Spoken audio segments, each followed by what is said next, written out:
Wow, good looking swing there. 180, right? Yeah, sure. That's how you hit your 7. He hits the 7-iron about 180 yards.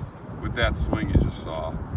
I'm Nick Losole, and one of the things I talk about all the time is eating less and moving more to get in better shape. Moving more is an activity, and what better activity for a lot of people is golf. So my feeling is you have a lot more fun at your activity if you're better at it. So we're lucky here today. We're going to be getting some golf tips from a former All-Big Ten player at Northwestern. He was a 2-time academic All-American there as well. And he actually did win the 2010 Arizona Amateur out here. But most importantly, he's my son, Nick.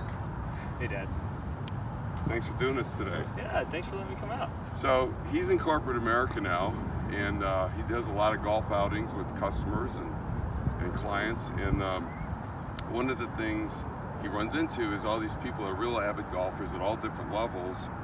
And Nick just has a natural knack for teaching people like some simple things to help them. And he's helped a lot of people, right, on the golf course, even in the same day by giving. So what are a couple of things that the average person out there might be helped with right away if they knew how to do them better?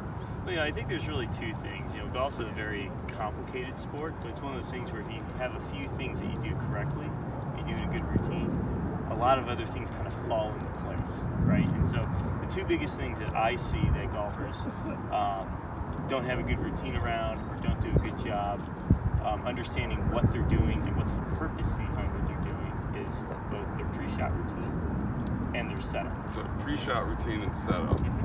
And just so you folks know, at 6 years old, this guy had a pre-shot routine. And it's the same one he has today. It's just funny to see because it's almost like I'm seeing the young kid doing the same thing he did years ago in golf tournaments. Yeah, I appreciate that. And so what he won't tell you is that he's the guy that taught me about pre-shot routines and how important it was to have a routine. And really the only reason I'm a good golfer today is because I had a great dad. And he's willing to take a lot of weekends out and show me a lot of stuff. So I'm going to tell you a lot of stuff, but what you don't know is that a lot of this stuff actually came from this guy. So I should have taken my own advice. But anyway, go ahead. Why don't you talk about a couple things you would normally give people as tips to help them get a little better in the same day? Sure thing. Yeah, so let's go ahead and start with setup first. So the first thing we want to get right is a nice neutral grip. If you have a nice neutral grip, it's much easier to create a repeatable golf swing.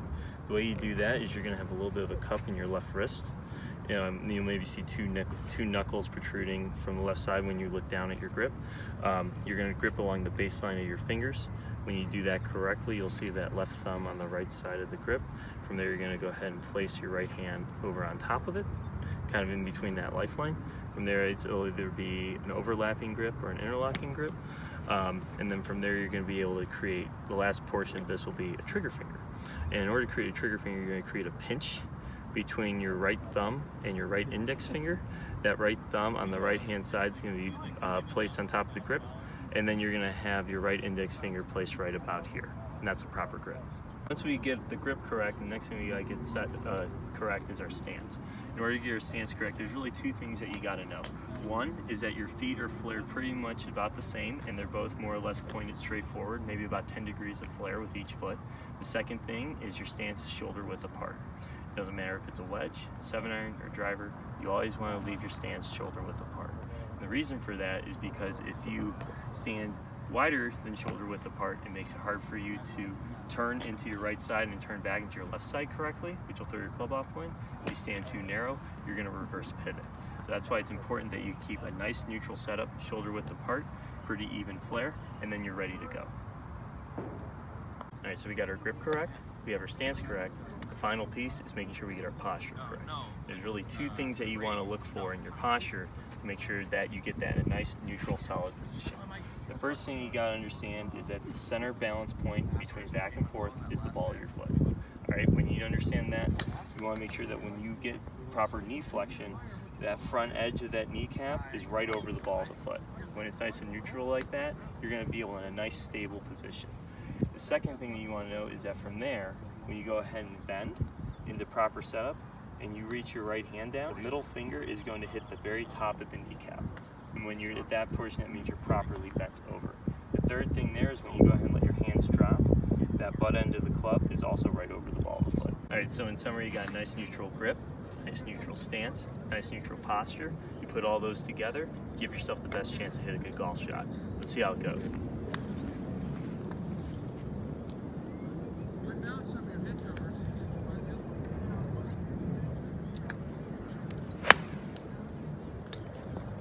Just a nice, smooth 180-yard 7-iron.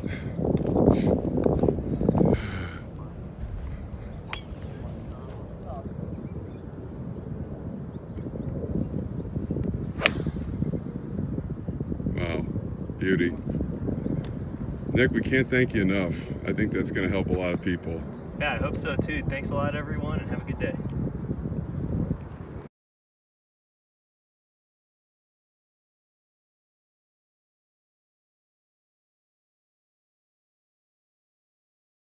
Let's go ahead and start with setup first.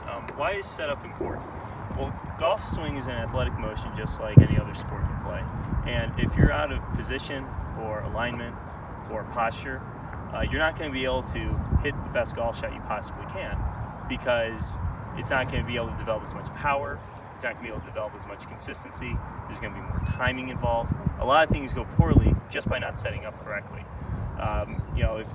If you never get your setup right, it's hard to really get anything else right, because it's like your core foundation, right? If you were playing point guard and you didn't have proper setup position to be able to guard someone that could go either way and try and drive by you, they're probably going to be able to drive by you. So that's why it's important that you set up with golf correctly, so that you're in proper posture and a proper athletic position, so you can make the best swing. So that really starts with the grip, because the grip is something that if you don't grip the club correctly, it's going to dictate how you take the club back, where you take the club to at the top of the backswing, where it goes on the way down and through. Are you going to be able to keep the club on plane? Are you going to be able to compress the ball correctly at impact? And that's one of the biggest things I see with pretty much people of all skill sets, is they just don't grip the club correctly, because there's a lot of different ways you could grip it correctly. And there's a lot of different theories, because golf is both an art and a science, right? And so there's not really one proper way to swing to grip a golf club. However, I found this one methodology has worked a lot for me. It's worked a lot for my students, and this is something that I really harp on a lot. So let's go ahead and start with that first. What you're trying to do really with your grip is you're trying to create as neutral of a grip as possible. So you'll hear a lot about weak grips, strong grips, or neutral grips. Those are kind of like your three variations. And the reason you want to have a neutral grip is because if you have a neutral grip, it means you're going to have a lot of very neutral positions throughout your golf swing. And the reason that's important is because neutral positions are easier to repeat. Your body naturally wants to go there once it knows what that feels like. It's important to have a neutral grip, because the more neutral your grip is, the easier it is to repeat your swing. So what is a neutral grip? Well, the way the golf swing works is you're going to have a little bit of a cupping in your left wrist, and you're going to have a little bit of a cupping in your right wrist. Now, how much is that really? Well, it's got to feel kind of like what midline is for you. It's a little different with everyone. It's hard to kind of figure out what is actually very standard. So for me, what that is when I grip the club, I'm going to have a little bit of a cup in my left wrist, and I see about 2 knuckles on my left hand. Now, why do I say 2 knuckles? It means I can see those protruding out, but once I get to that 3rd knuckle, I don't really see it anymore. So that's how I grip on my left hand. So you're gonna have a little bit of a cup in your left wrist. When you go ahead and grip the club, let's get a close up on this. When you grip the club, you're gripping it along the baseline of your fingers, right? So you grip it along that baseline, you're gonna see a little bit of a cup. The left thumb's gonna be a little bit over onto the right-hand side of the grip. And then from there, you're gonna go ahead and put on your right hand. Now, there's 2 different ways you can grip the club. You can do overlap, right? Or you can do interlock. And I'm an overlapper. It doesn't really matter which way you want to do it. both ways are very acceptable, and there's plenty of individuals that have been great ball strikers that have gripped it either way.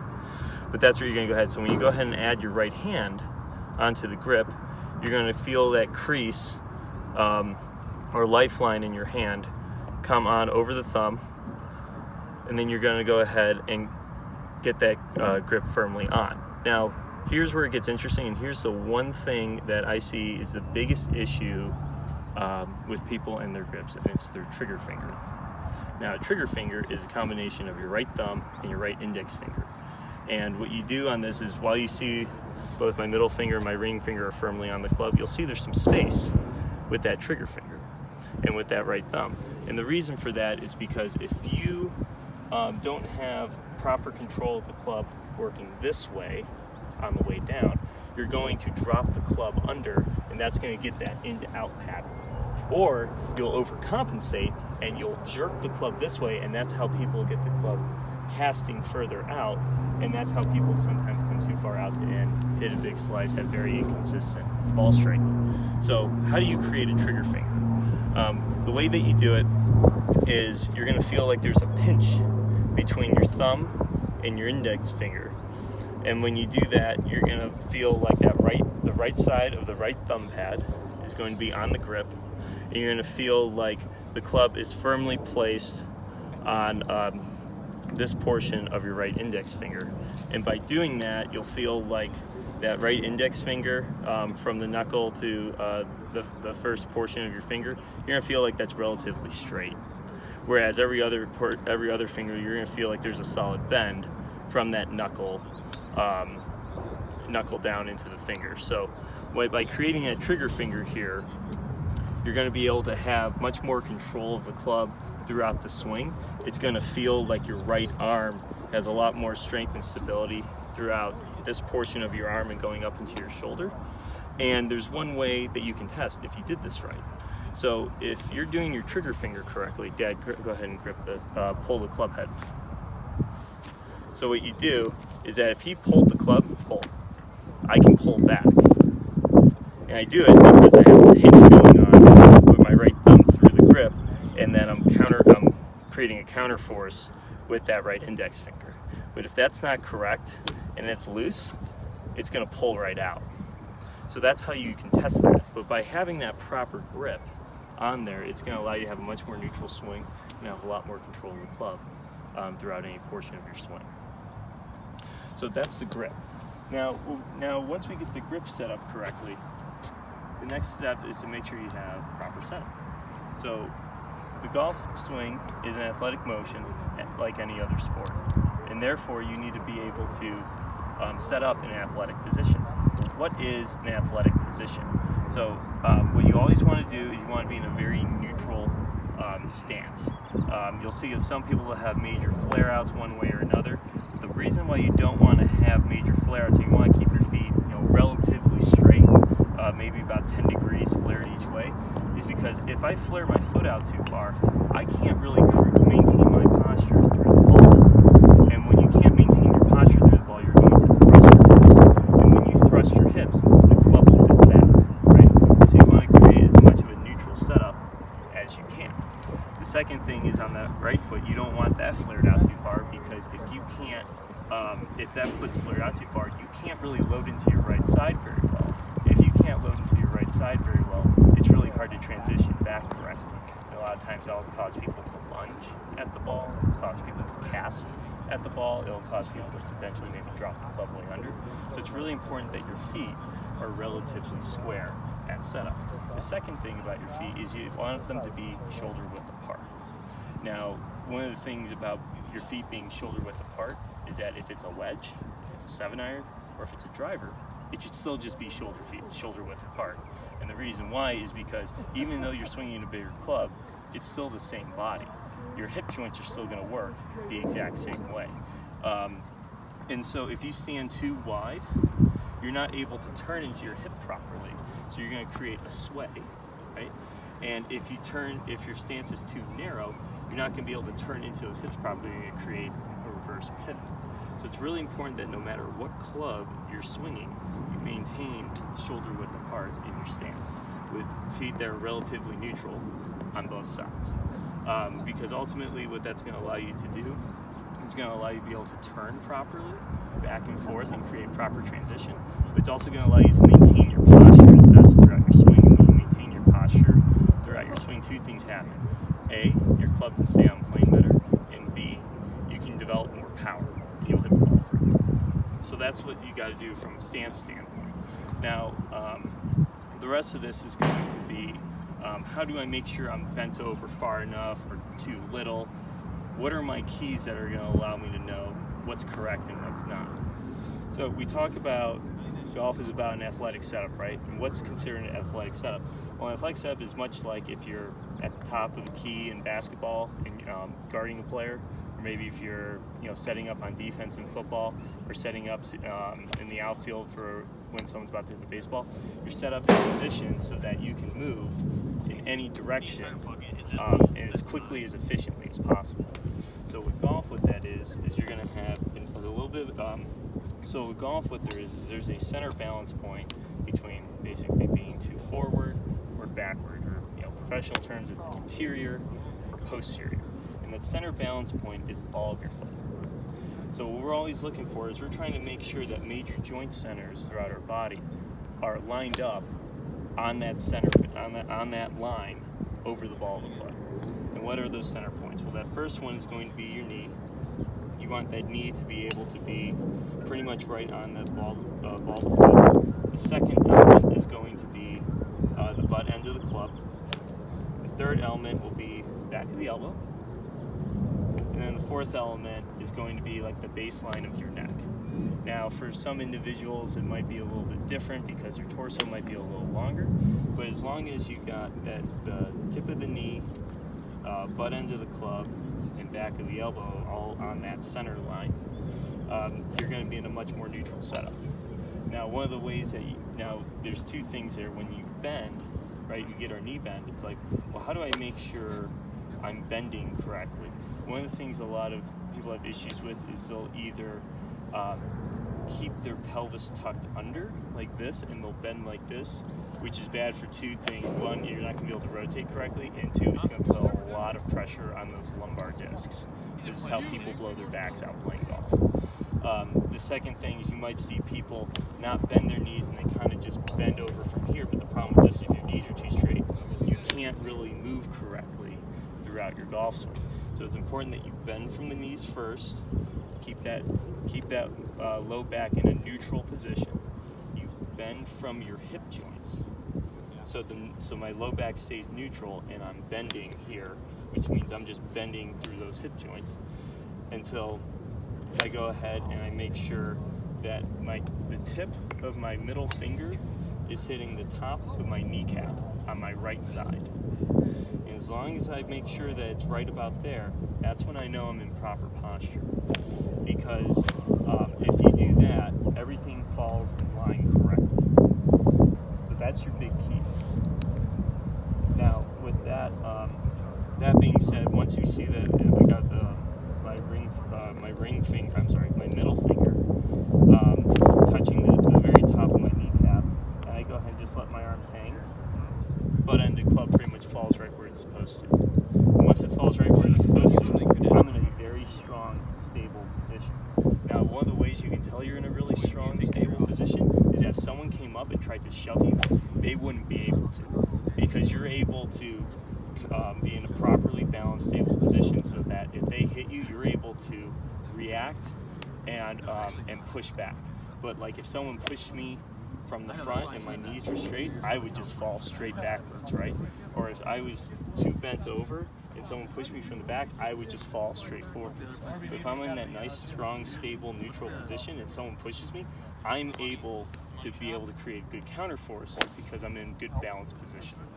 So that's how you create proper setup. Once you go ahead and hit proper setup, go ahead and hit a good shot.